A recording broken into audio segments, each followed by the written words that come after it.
একজন বাংলাদেশি প্রবাসী মেয়ে অনেক কষ্ট করে টাকা ইনকাম করে।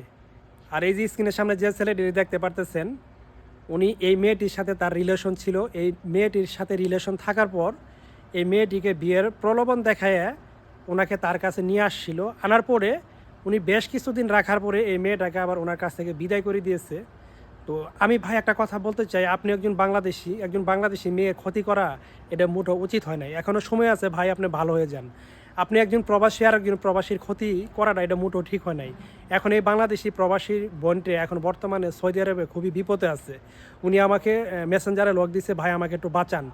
আমি যার সাথে আমার রিলেশন ছিল, যার সাথে আমি সম্পর্ক করি, আমি সৌদির বাসা থেকে বের হয়ে চলে আসছি, সে মানুষটা আমার সাথে কিছুদিন থাইকা তার মনের চাহিদাগুলো পূরণ করে সে আমাকে রেখে এখন চলে গেছে। এখন আমি কোথায় যাব, কোথায় থাকবো? এখন আমাকে একটু উদ্ধার করে আপনারা বাংলাদেশে পাঠিয়ে দেন।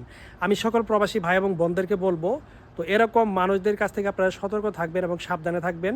এদের লোভে কোনো বাংলাদেশি প্রবাসী বোনেরা আপনারা সৌদির বাসা থেকে বের হয়ে এদের কাছে চলে আসবেন না, আসলে কিন্তু আপনারা কিন্তু এই মেয়েটির মতো বিপদে পড়বেন। যারা এই ভিডিওটি দেখবেন সর্বোচ্চ শেয়ার করে মানুষকে দেখার সুযোগ করে দিয়েন।